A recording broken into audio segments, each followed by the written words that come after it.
Halo Sobat MBO, pernahkah kalian membayangkan apa yang terjadi jika data pribadi kita jatuh ke tangan yang salah? Ancaman tersebut bukan lagi sekedar imajinasi, melainkan kenyataan yang sering terjadi. Dengan meningkatnya serangan seperti phishing, pencurian identitas, dan pelanggaran data, keamanan informasi pribadi kita jadi semakin rentan. Banyak dari kita mungkin pernah mendengar cerita soal orang yang menjadi korban kebocoran data, bukan? Ini bukan hanya soal identitas, tapi juga informasi sensitif lainnya, seperti kesehatan dan keuangan. Buat jawab keresahan di atas, hadir sebuah standar bernama ISO IEC 27701 tahun 2019 tentang sebuah standar internasional yang fokus pada sistem manajemen informasi privasi. Duduk manis ya, kita bahas bareng. SMIP atau Sistem Manajemen Informasi Privasi bukan hanya sekedar kebijakan dan prosedur biasa.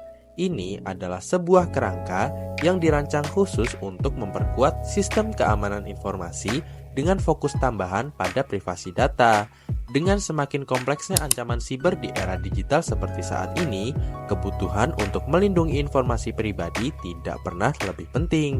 Tujuan utama dari SMIP adalah membantu organisasi membangun, menerapkan, dan memelihara praktik yang aman dalam pengelolaan informasi pribadi.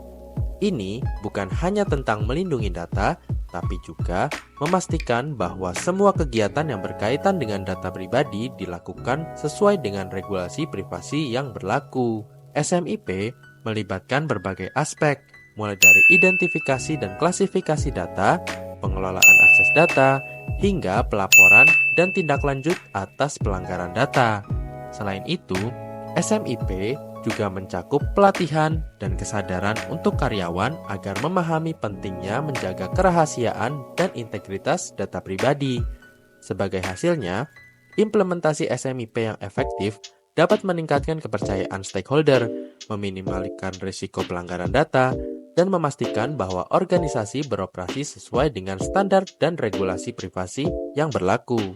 Menurut Undang-Undang tentang Perlindungan Data Pribadi pada Undang-Undang Nomor 27 Tahun 2022, informasi bukan hanya sekedar data atau fakta, melainkan keterangan, pernyataan, atau gagasan yang memiliki nilai, makna, dan pesan yang signifikan.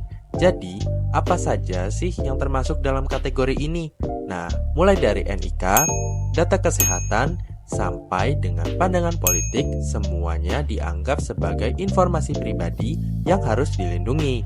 Bayangin aja, NIK yang kita gunain sehari-hari untuk berbagai keperluan administrasi, data kesehatan yang mencakup riwayat medis kita, atau bahkan pandangan politik yang kita sampaikan di media sosial, semuanya merupakan bagian dari informasi yang memiliki nilai dan makna yang penting bagi kita. Dan yang menariknya, informasi ini bisa disajikan dalam berbagai format, mulai dari dokumen elektronik seperti file PDF atau dokumen Word, hingga data grafis dalam bentuk grafik atau diagram. Bahkan, informasi ini bisa disimpan dalam format yang lebih tradisional seperti dokumen fisik atau catatan tangan.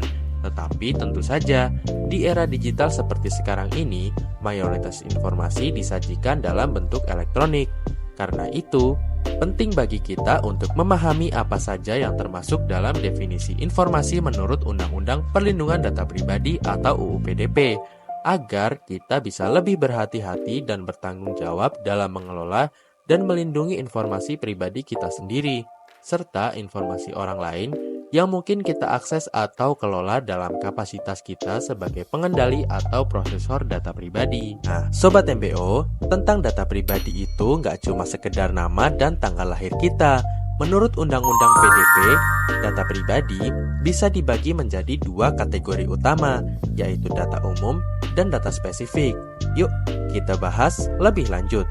Data umum mencakup informasi seperti nama lengkap, NIK, jenis kelamin, kewarganegaraan, dan agama.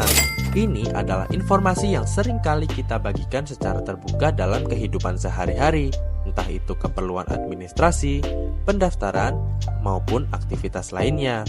Sedangkan data spesifik lebih mendalam dan pribadi. mencakup informasi seperti data kesehatan, data biometrik, informasi genetika, dan bahkan pandangan politik atau data keuangan pribadi. Informasi-informasi ini seringkali lebih sensitif dan memerlukan perlindungan ekstra. Bayangkan aja, jika data kesehatan atau informasi keuangan pribadi kita jatuh ke tangan yang salah, bisa-bisa informasi tersebut disalahgunakan untuk kepentingan pribadi atau bahkan tindakan kriminal. Oleh karena itu, penting sekali untuk melindungi semua jenis data ini dengan benar dan sesuai dengan regulasi yang berlaku. Memahami jenis-jenis data pribadi ini adalah langkah awal yang penting dalam melindungi privasi dan keamanan data kita. Dengan begitu, kita bisa lebih berhati-hati dalam menyimpan, mengelola, dan membagikan informasi pribadi kita, serta memastikan bahwa data kita aman dan terlindungi dari ancaman keamanan data yang ada. Selain memahami jenis-jenis data pribadi, kita juga perlu tahu siapa saja yang terlibat dalam proses pengelolaan dan perlindungan data pribadi kita.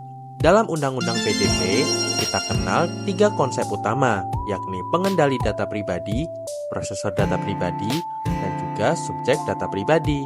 Pengendali data pribadi atau dalam bahasa Inggris disebut PII controller adalah setiap orang, badan publik, atau organisasi internasional yang bertindak sendiri atau bersama dalam menentukan tujuan dan melakukan kendali pemrosesan data pribadi. Mereka memiliki tanggung jawab utama dalam mengelola dan melindungi data pribadi.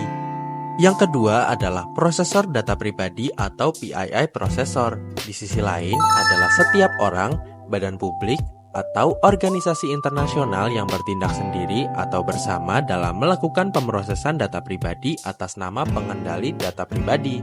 Mereka bertanggung jawab untuk memproses data sesuai dengan instruksi dari pengendali data pribadi. Yang ketiga adalah subjek data pribadi atau PII principal atau orang perseorangan yang pada dirinya melekat data pribadi. Artinya, kita semua sebagai individu yang data pribadinya dikelola dan diproses oleh pengendali dan prosesor data pribadi. Dengan adanya ISO 27701, konsep-konsep ini diperluas dan lebih difokuskan pada PII controller dan PII processor. Standar ini membantu dalam memastikan bahwa data pribadi dikelola dan dilindungi dengan benar, sesuai dengan prinsip-prinsip privasi dan keamanan data yang telah ditetapkan. Jadi, melalui pemahaman yang mendalam tentang konsep-konsep ini, kita bisa lebih bijak dalam memberikan data pribadi kita, memastikan bahwa data kita dikelola oleh pihak yang tepat dan sesuai dengan regulasi yang berlaku, serta memastikan bahwa hak privasi kita tetap terjaga. Meski terdengar mirip, ISO IEC 27001 dan ISO IEC 27701 memiliki fokus yang berbeda dan perlu kita pahami. Yuk kita bahas bareng.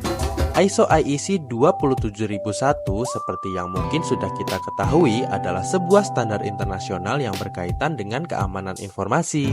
Ini memberikan kerangka kerja untuk mengelola keamanan informasi dalam sebuah organisasi, memastikan bahwa informasi tetap aman dari ancaman dan risiko keamanan. Sementara itu, ISO IEC 27001-701 adalah ekstensi dari ISO 27001 yang lebih spesifik untuk privasi informasi. Standar ini tidak hanya berfokus pada keamanan informasi, tetapi juga pada perlindungan data pribadi. Ini membantu organisasi dalam mengelola risiko terkait privasi data pribadi dan memastikan kepatuhan terhadap regulasi privasi seperti General Data Protection Regulation atau GDPR.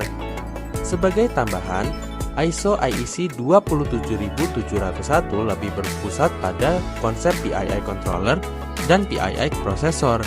PII controller adalah entitas yang bertanggung jawab atas pengumpulan dan pengendalian data pribadi, sementara PII processor adalah entitas yang memproses data pribadi atas nama PII controller.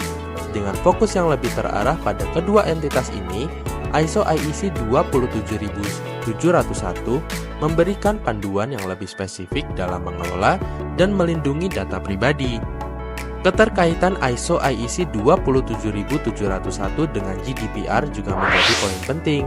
GDPR adalah sebuah regulasi pelindungan data pribadi yang berlaku di seluruh wilayah Uni Eropa, dan ISO IEC 27701 dirancang untuk selaras dengan prinsip-prinsip dan persyaratan yang ditetapkan oleh GDPR. Hal ini memastikan bahwa organisasi yang mematuhi ISO IEC 27701 juga akan memenuhi standar privasi yang ketat yang sebagaimana ditetapkan oleh GDPR. Jadi, meskipun ISO IEC 27001 dan ISO IEC 27701 memiliki hubungan erat, keduanya memiliki fokus yang berbeda. ISO IEC 27701 dirancang khusus untuk mengatasi kebutuhan dan tantangan yang spesifik dalam mengelola dan melindungi privasi informasi, dengan penekanan pada PII controller, PII processor, dan kepatuhan terhadap GDPR. Jadi, sekarang Sobat MBO sudah lebih memahami tentang ISO IEC 27701 dan betapa pentingnya privasi informasi dalam pengelolaan data pribadi. Privasi informasi bukanlah sesuatu yang bisa diabaikan, terutama dalam era digital seperti saat ini. Melindungi data pribadi adalah tanggung jawab kita bersama untuk memastikan keamanan dan integritas informasi. Dengan memahami standar internasional seperti ISO IEC 27701, kamu bisa lebih siap dalam menghadapi tantangan keamanan dan privasi data di masa depan. Jadi, mari bersama-sama menjadi bagian dari solusi dalam membangun lingkungan digital yang lebih aman dan terpercaya. Jangan lupa untuk like video ini jika kamu merasa mendapatkan informasi yang bermanfaat. Share video ini kepada teman-teman atau kolega yang mungkin membutuhkan pemahaman lebih tentang privasi informasi dan keamanan data. Dan tentu aja, subscribe channel ini supaya mendapatkan konten edukasi lainnya yang tidak kalah menarik. Dengan begitu, kita bisa saling mendukung dalam meningkatkan kesadaran dan pengetahuan tentang pentingnya keamanan dan privasi informasi. Sampai jumpa di video edukasi lainnya, dan tetap jaga keamanan informasi pribadimu ya Sobat MBO. Sampai jumpa.